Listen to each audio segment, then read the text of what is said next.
sebesar-besarnya bagi kemakmuran rakyat Indonesia. Asal lingkungan hidup dan kehutanan, tapi juga kami melakukan tindak pidana mendalami dugaan tindak pidana pencucian uang dan juga dugaan perdata. Untuk pelaku lain kan kami lakukan yang sama.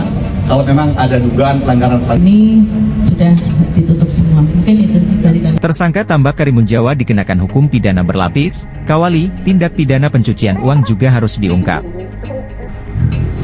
Perkembangan penanganan perkara bidang konservasi sumber daya alam hayati dan ekosistemnya serta perusakan lingkungan hidup di Taman Nasional Karimun Jawa dilaksanakan di Kejaksaan Negeri Jepara, Kamis 13 Juni 2024. Hadir dalam konferensi pers tersebut, Direktur Jenderal Penegakan Hukum KLHK Rasio Ridosani, perwakilan dari Polda Jateng, perwakilan dari Kejari Jepara, Kepala Balai Taman Nasional Karimun Jawa Widyastuti, serta Kepala Dinas Lingkungan Hidup, DLH, Aris Setiawan. Rasio mengungkapkan keempat tersangka dugaan perusakan dan pencemaran di kawasan Taman Nasional, TN, Karimun Jawa, Kabupaten Jepara, Jawa Tengah, yakni berinisial S, 50, TS, 43, MSD, 47, dan SAL, 50. Tersangka S, 50, TS, 43, dan MSD, 47, merupakan pengusaha tambak udang yang bertempat tinggal di Karimun Jawa, Desa Karimun Jawa, Kecamatan Karimun Jawa, Kabupaten Jepara. Sedangkan SAL, 50, pengusaha tambak yang bertempat tinggal di Lebak Indah, Gading, Tambak Sari, Kota Surabaya, Jawa Timur. Keempat tersangka beserta barang bukti telah diserahkan oleh penyidik Gakum kepada Jaksa Penuntut Umum, JPU, di Kejaksaan Negeri Jepara pada hari Senin 10 Juni 2024 setelah gugatan pra-peradilannya ditolak oleh Hakim Pengadilan Negeri Jepara. Sedangkan keempat tersangka saat ini ditahan di Rutan Kelas 2B Jepara. Keberadaan tambak udang itu juga diduga menyebabkan kerusakan lingkungan dan pencemaran di perairan TN Karimun Jawa khususnya yang berdekatan dengan lokasi tambak para tersangka, Rasio melanjutkan. Keempat tersangka pun ditetapkan tersangka pada 30 Maret 2024 lalu.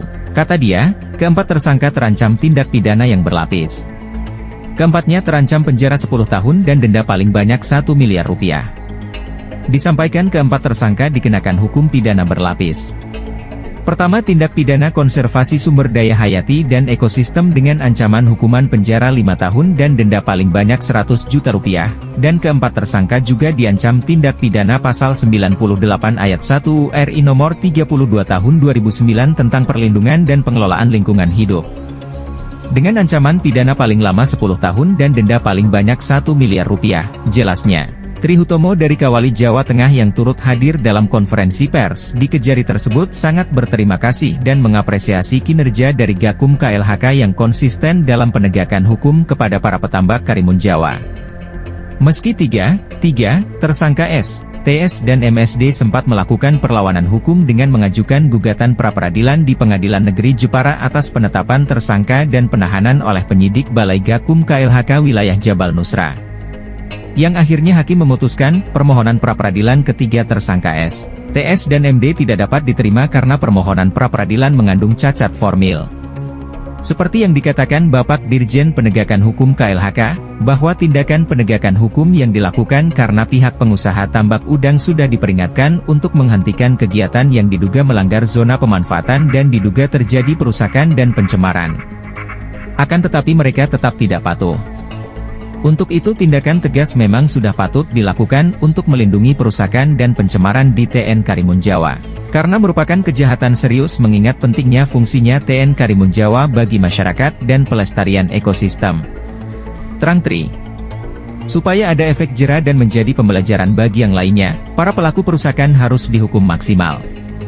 Dan bisa didalami adanya tindak pidana pencucian uang terhadap keempat tersangka. Karena keempat tersangka tersebut mencari keuntungan dengan merusak dan mencemari lingkungan Karimun Jawa yang notabene ditetapkan sebagai kawasan strategi pariwisata nasional, dan melanggar hukum sehingga merugikan masyarakat, lingkungan dan negara. Tri Hutomo menambahkan, kami mengucapkan terima kasih dan apresiasi kepada Hakim Neirina Dewi Setiawati, SH, MHum selaku Hakim Tunggal, yang menolak pra-peradilan yang dilakukan oleh tersangka S, TS dan MSD.